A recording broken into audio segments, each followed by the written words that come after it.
Hello there, good morning and welcome to the morning news here on Metro TV. I am Desmond Okrekodan. So coming up in this bulletin.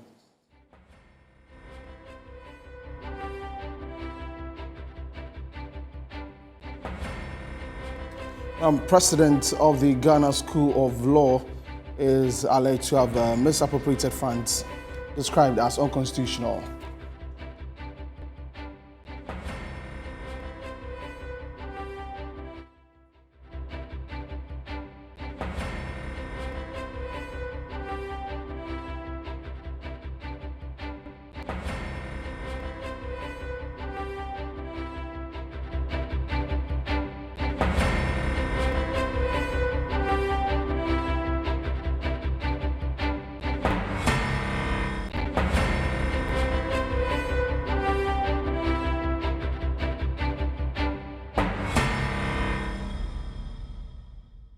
And we're streaming live on Facebook at Metro TV Ghana. Now to our first story. Barring any unforeseen circumstances, the National Democratic Congress would be electing a flag bearer next year to lead the party into the next general elections in 2024. But who actually stands the chance to lead the NDC after 8 years in the position? Western Regional Correspondent Zambaga Rufai has been inquiring. Somebody says that it's John Mahama the best last bet for the NDC. I will say yes with confidence because of the instances that we can cite, because of the fact that this is the very man in the last previous elections. It was perceived that he was beaten with 1 million votes. At a time that his contender did not have any record as to presidency that have done that. After his contender had practiced flashy programs, he could not beat him with that same 1 million vote. It reduced. And this same man's party has the speaker in parliament with a splitted votes. It tells you that he is still accepted with the rank and file and the grassroots of the NDC.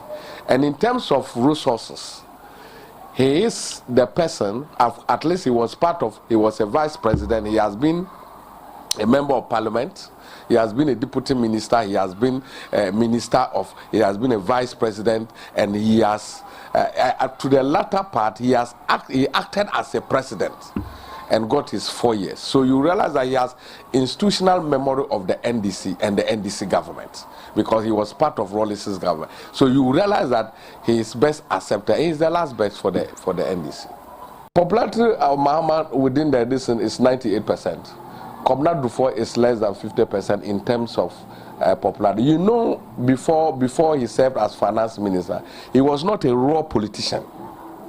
A politician who you say yes he was a member of parliament. He has not been a parliamentarian before. In the 8 years of Rollins, he wasn't part of it as a minister. He could be part of as a governor. If you take the first 4 years of Mels Mahama ticket, he was the finance minister. So in terms of raw politician who have served as an MP, have served as a deputy minister, and have served as a minister, and have been a ranking member for communications. I've been parliament for more than 3 times, and has been Ghana's ranking member for foreign affairs, and I've served as running mate, and I've become a president for some time, caretaker president, and 4 years for himself. Definitely his popularity is higher than a governor, a finance minister, and a financier for now. To a large extent, Dr. Kobna Dufour's politics are such that he comes with a demeanor that is unassuming. He's a very honest person. You know, he has served as a governor of Bank of Ghana. He has served as Ghana's finance minister. He has been a financier to the NDC.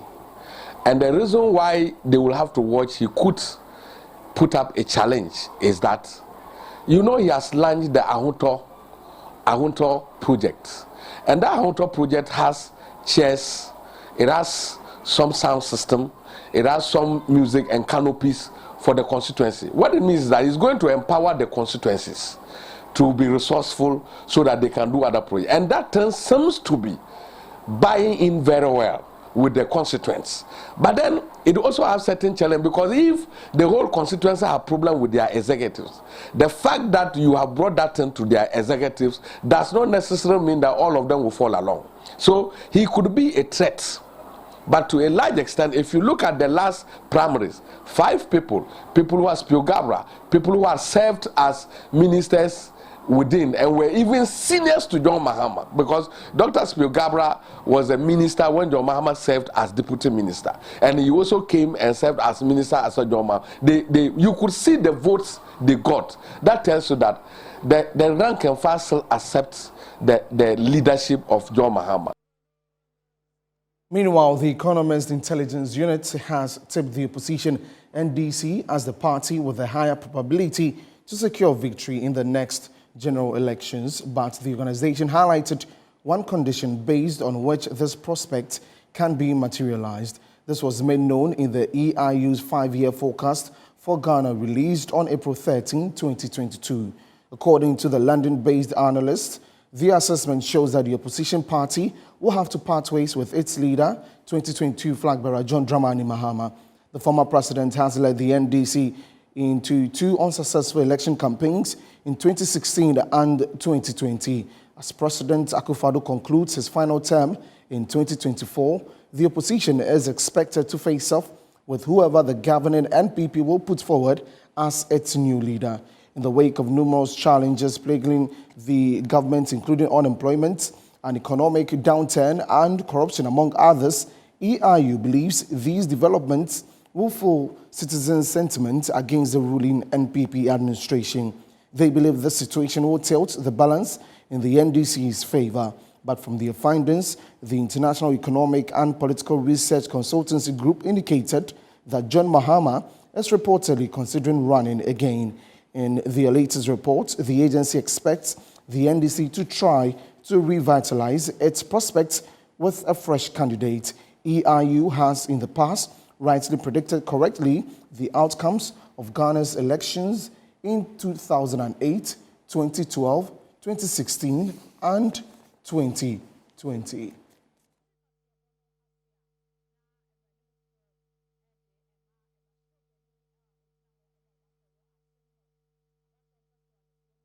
And to some other stories, Jatike Center for Human Security and Peace Building has noted with grave concern the unending cycle of violence against Fulani communities in Ghana and the seeming police inaction in arresting perpetrators. About a week ago, a mob numbering about 100 attacked and killed 9 Fulanis at Zakoli, a suburb of Yendi. Some of the victims were shot at close range and others burnt alive. We are shocked by the inability of the Ghana Police Service to arrest a single suspect days after the incident. Not even a statement has been issued by the police in respect of the crime. Jatike Center has had the opportunity to interview some leaders of the Fulani community in Ghana, and they appear to be having a hectic job appealing to their fellows to remain calm. According to them, their peace advocacy in the face of the attacks is proving ineffective because of the inaction of the police in arresting the culprits. This obviously poses a major threat to the security of the state in a sense that the proliferation of small arms and light weapons has resulted in many of the residents in the communities in that area being armed to the teeth. When Fulanis stage revenge attacks, it could start a full-blown conflict. Already, there are many human insecurities that have pushed a lot of young people in the area into uncertainty. Any trigger can cause these young ones to explode into open belligerence, as they already do not have much to live for.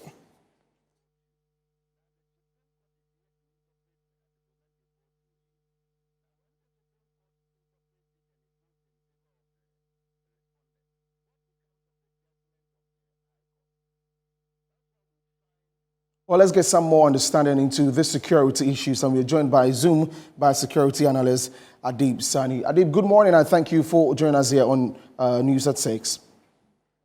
Good morning, my brother. Great. What do you think is the challenge with the police, why they haven't been able to arrest any of the perpetrators of the attacks on the Fulanis?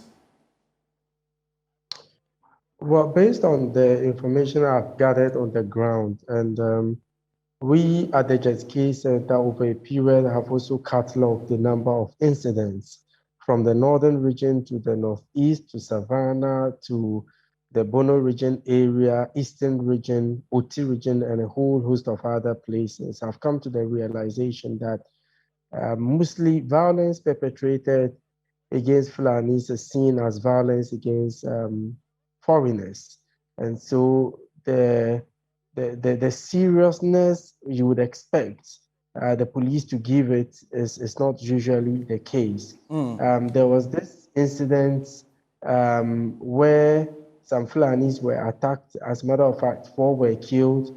The suspects were arrested, but later they were granted bail, and to date, nobody has said anything about the case again. So our fear is it might pose a serious existential threat to the security of the state, because once they also start staging reprisal attacks, that could lead to a full-blown conflict situation.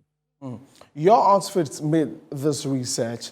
Do you foresee any form of retaliation from the Fulanis in the coming, time close to us? Well, I mean, some of them are threatening, especially those Fulanis from other places outside of Zakoli. However, I've spoken with their leadership. They are appealing to them, trying as much as they can to get them to follow the right process rather than take matters into their own hands.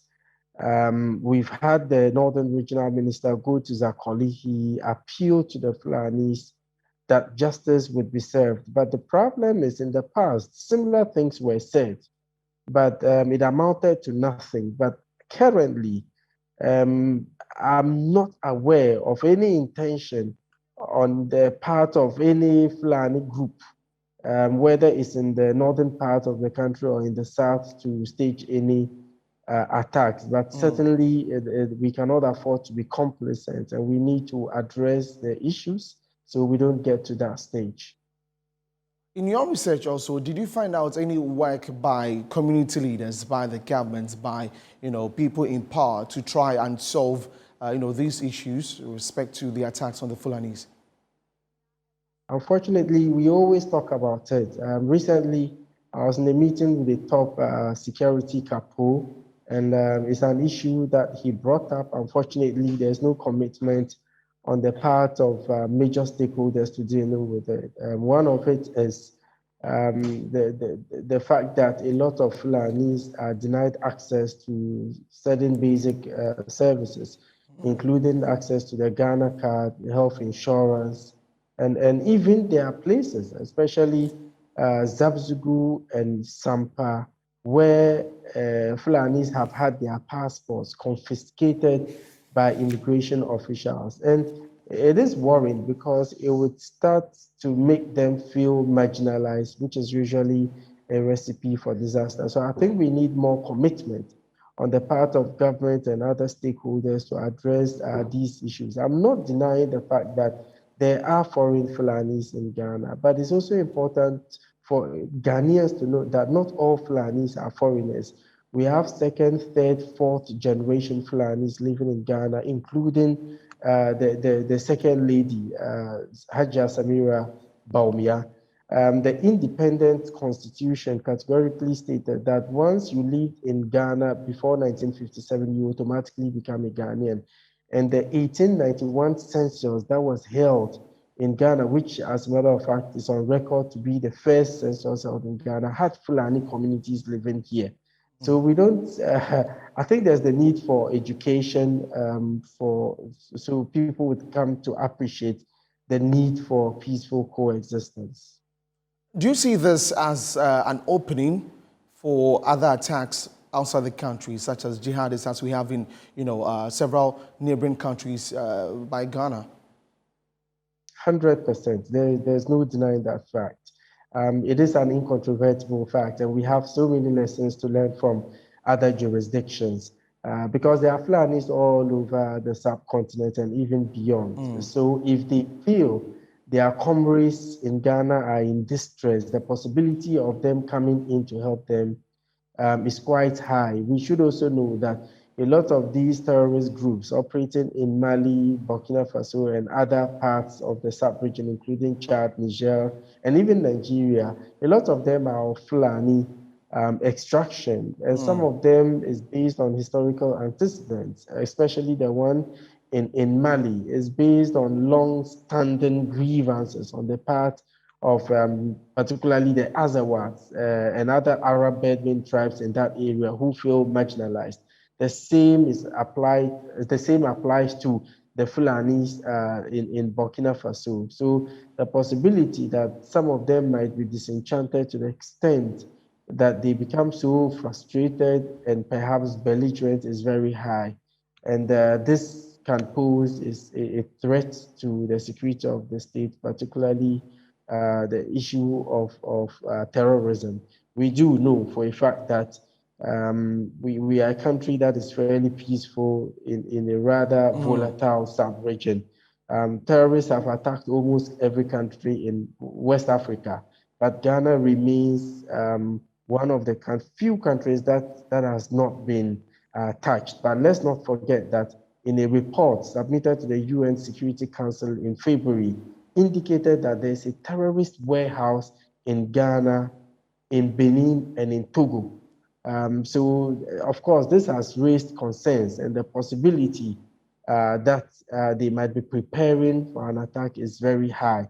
And recently, we heard the National Security Minister also talk about the seriousness of the threat. I think all of these can be further exacerbated by the threat that could be posed by a frustrated group that feels marginalized, like the Fulani community in Ghana. As we try to solve these issues, there have been concern about some of the behavior of the Fulanis in the country, and that has warranted some of the attacks against them. What do you think that the leadership of the Fulanis in the country should be saying to their people to also, make sure that some of these things do not happen? Well, there's no denying the fact that in every home there's a Mensa, like they say. Of course, we have criminal Fulanis, we have criminal Dagumbes, we have criminal Ashantis. But I mean, as a media practitioner, I want to situate a scenario to you. Do you think it would sound normal for you to put out there in your headlines 3 Dagumba robbers caught? It sounds absurd. It sounds awkward. But it's almost very normal and a daily ritual seeing 3 Fulani robbers caught. Okay, so I think the reportage is also not helping, and that is also what is adding to the stereotype. And I think we have to look at it from that angle. Let us also not forget that usually when criminals perpetrate crime, they would wish to through investigators of course. So I can pretend to be Fulani, I can dress like Fulani, I can speak a language that is alien to me during a robbery operation. So the eyewitnesses or the victims might tell the police, oh, we believe they are Fulanis because they were speaking Fulani, or they were dressed like them or looked like them. And so the investigators will not even look towards my side. So I'm not denying that there are some Fulanis who are criminals, okay? But I find it unfair to paint all of the community with a single stroke of brush because of the actions of a negligible few. The Fulani community, I understand, is doing the best they can. I think going forward, my organization would also be collaborating with them. So we go to the communities and educate them on how to live peacefully with indigents, and of course, the need for them to cooperate with the security services. If they feel or they suspect that this person amongst us is a criminal, why shouldn't they report to the police? I think most of it hinged on the education drive. Okay, I think finally, what was the fallout of the meeting concerning small arms in the country and how to deal with that? Well, a lot of progress has been made. We, however, need a commitment of the politicians. We are developing a new legislative framework to control the proliferation of small arms and light weapons in the country. I mean, we've been doing this for some time now. A lot of progress have been made, but it doesn't end there. Generally, I think that by capacitating institutions, they would be able to a very large extent work towards curbing the proliferation. We also need to improve border security. We need to improve intelligence. We need to include the communities in the security management process. We also need to take a closer look at the local gun. We call them artisanal, manufacturers who are able to manufacture these weapons and have even gone beyond the manufacture of the pistols, the manufacture of rifles. And that, I must say, is disturbing. And we need to rise up to the occasion to reverse it. If not, more and more criminals would feel emboldened, and that would spell doom for us going forward. Okay. Thank you very much, Adib Sani, for talking to us here on the Morning News. So that was Adib Sani. He's a security analyst and also with the Jatike Center for Human Security and Peace Building. We're taking a break at this point. We'll be back with some more stories. Please do stay.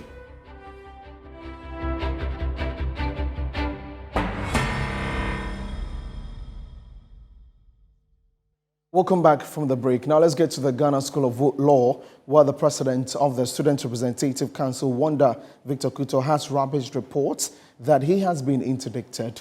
The Student Representative Council of the Ghana School of Law allegedly interdicted the president over alleged financial impropriety. There's more in the following news desk report.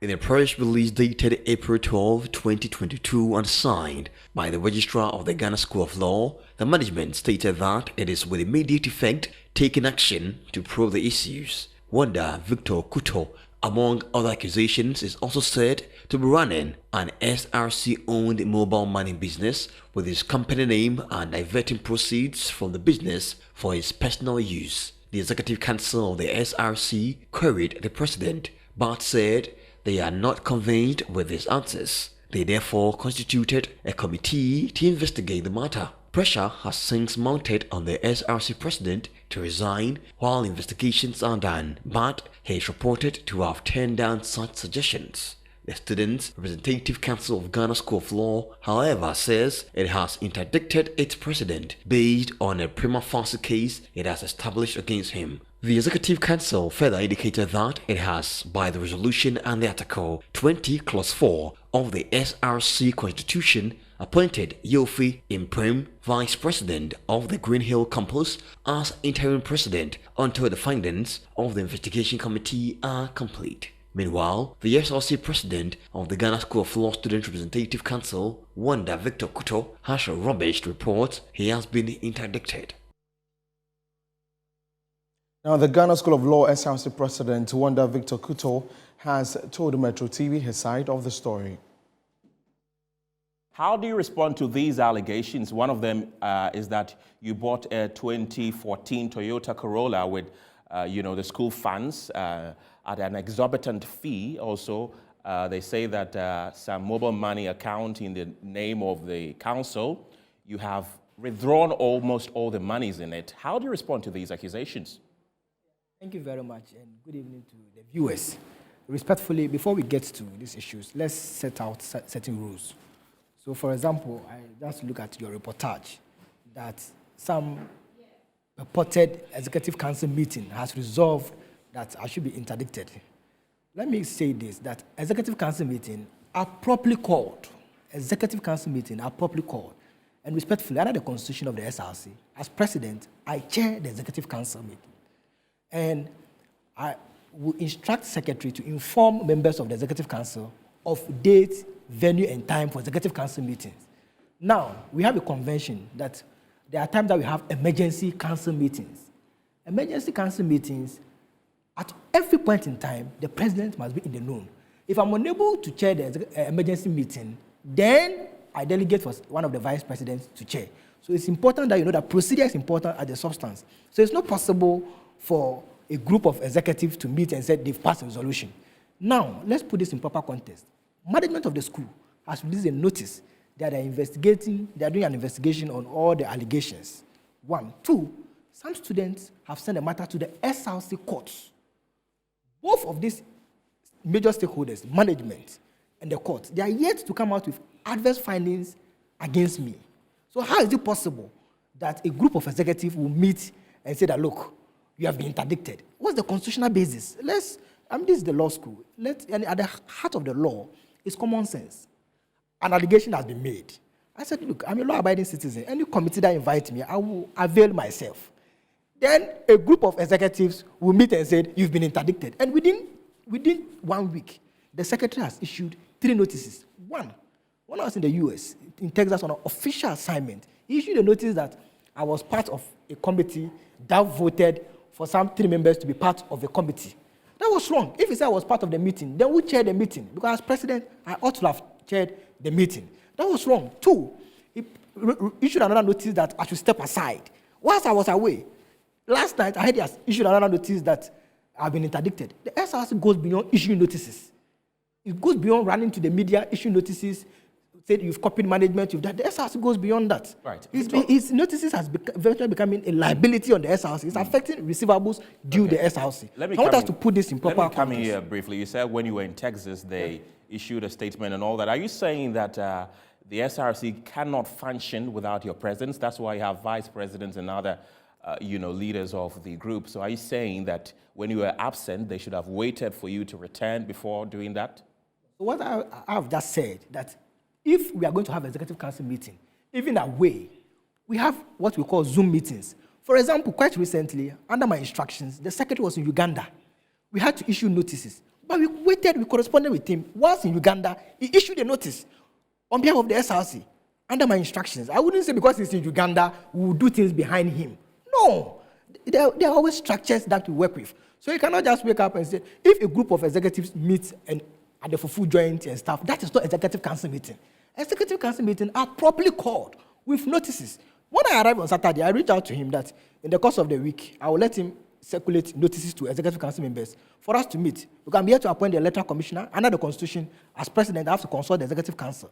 2, the executive council must appoint an audit committee to audit the SRC. So these are some of the things that I'll be doing in the next few days. It is not up to, look, I was elected by the student body. Right. I won on all the 3 campuses. I went to a period of transition. I was sworn into office. So let's even apply common sense. 5 members, executives, said they've interdicted their president. Let's put emotions aside. Okay. Victor, would you say that all these things point to the fact that the executive is regarding you as a persona non grata? Oh, like I said, as I sit here now, I've forgiven the secretary.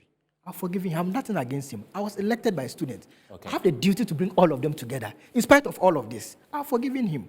Tomorrow I'll be in the office. Work continues. It is not about issuing notices. You've been interdicted. Step aside. Do this. It's not. The SRC goes beyond issuing notices. The matter is before the court. The process of removing the SRC president is clear, black and white in the constitution. The SRC court is there. The matter is before the court. If the court comes out with a ruling that you have been impeached, I have no. But even that, there will be rules. They say on stated grounds. So definitely, I'll be given the opportunity to be heard. Here, the other side. As you speak now, your reporter says management said they are investigating the matter. Okay. The matter is also before the SRC court. No adverse findings, as you speak now, have been made against me. Just allegations. Based on allegations, you say you have interdicted the president. Would you say that you are being witch-hunted with all these things that are going on by the executives? What I would say is that whether we all like it or not, we will account. I've asked them before I travel that Uganda, account. Let's know how things went in Uganda. I don't want to speculate now whether we like it or not. The treasurer is also a signatory to the SRC account. If you claim their financial mismanagement, they should print out the financial statement. Auditing will be done. It should be published. Right. You understand? We are not hiding. Everybody will account. All the monies that were written to everybody to do specific duties. Okay. Why are they running away? Why? What is the problem? But like I said, I'm forgiving the secretary. I have a duty as president. I was elected not by the 5 or 2 or 3 executives. I was later by the Okay, so away from the Ghana Law School, let's move into the Central Region where the Asin North MP, James Jachikwason, through his lawyers, has filed 2 motions at the Cape Coast Appeals Court to seek a relistment of his appeal and a stay of execution of the High Court's judgment as of July 28, 2021. A member of the NDC's legal team, Babao Jamal, says the Supreme Court's ruling on the case was predetermined, adding no amount of propaganda can stop James Jachikwason from holding himself as a Member of Parliament for Asin North.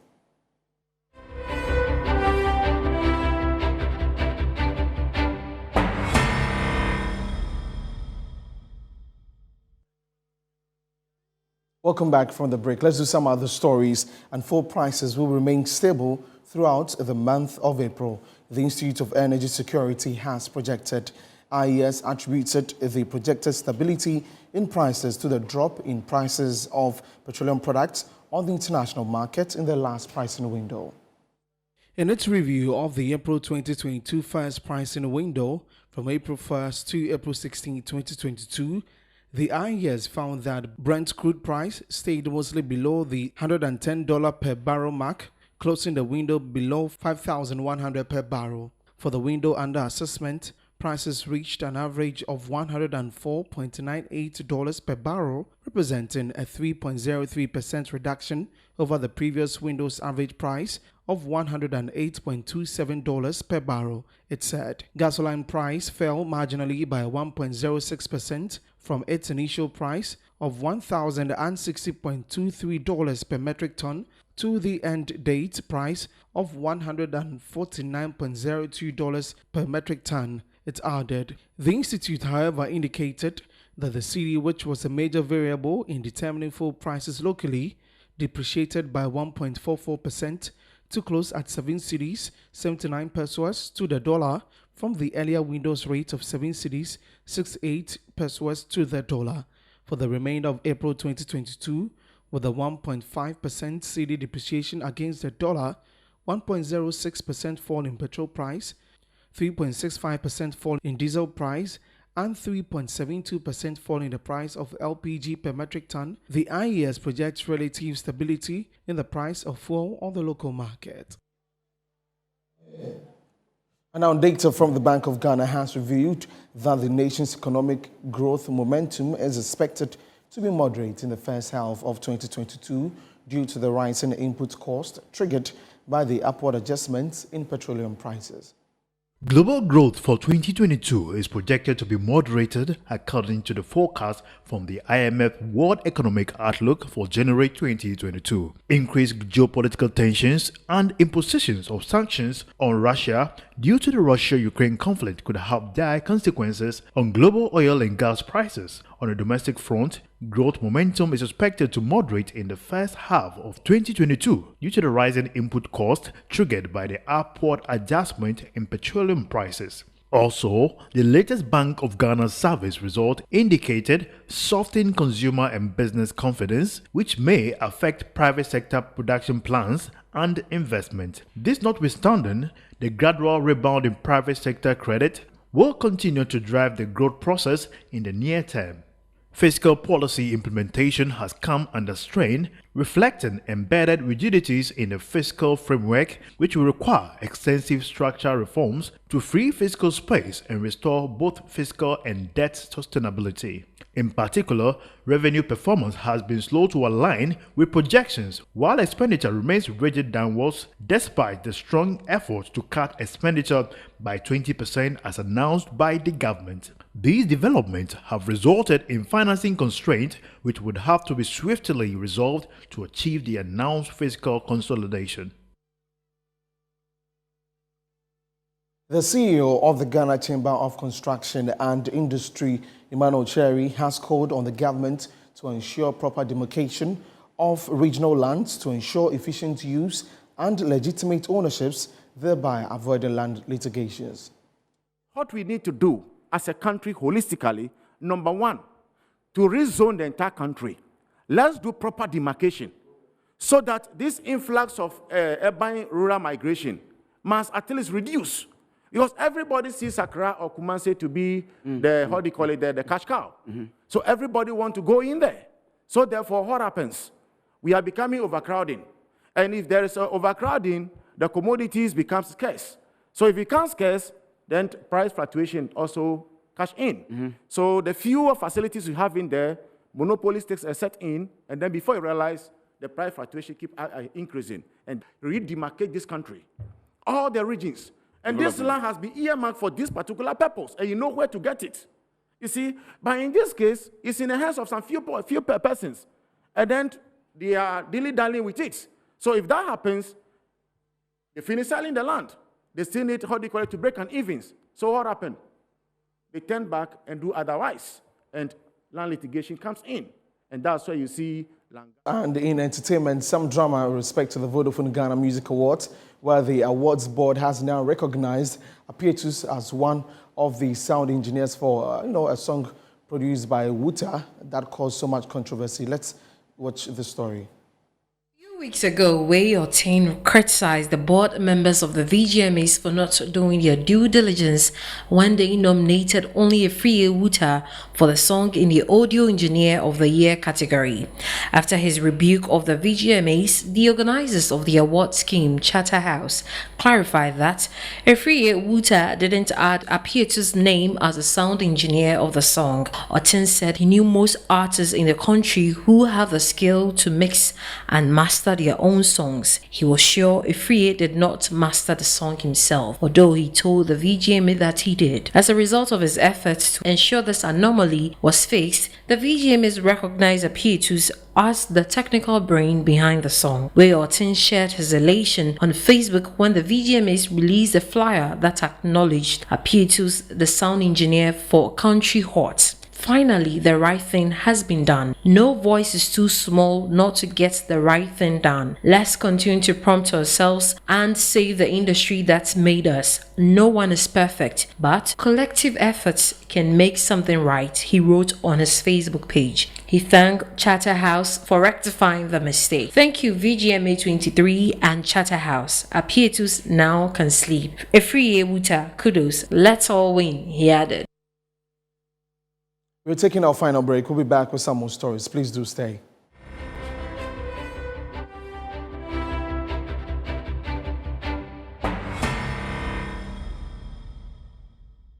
And that's it for the bulletin this hour. A look again at our headlines.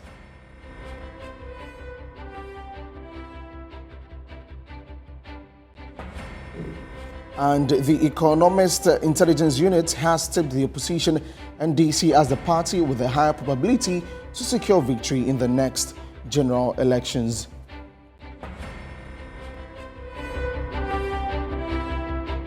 Spoke to security analyst Adib Sani, who expressed great concern over the unending cycle of violence against Fulani communities in Ghana and the seeming pleasing action in arresting perpetrators. And news from elsewhere: Israel hits camps used by Hamas hours after it shot down a rocket.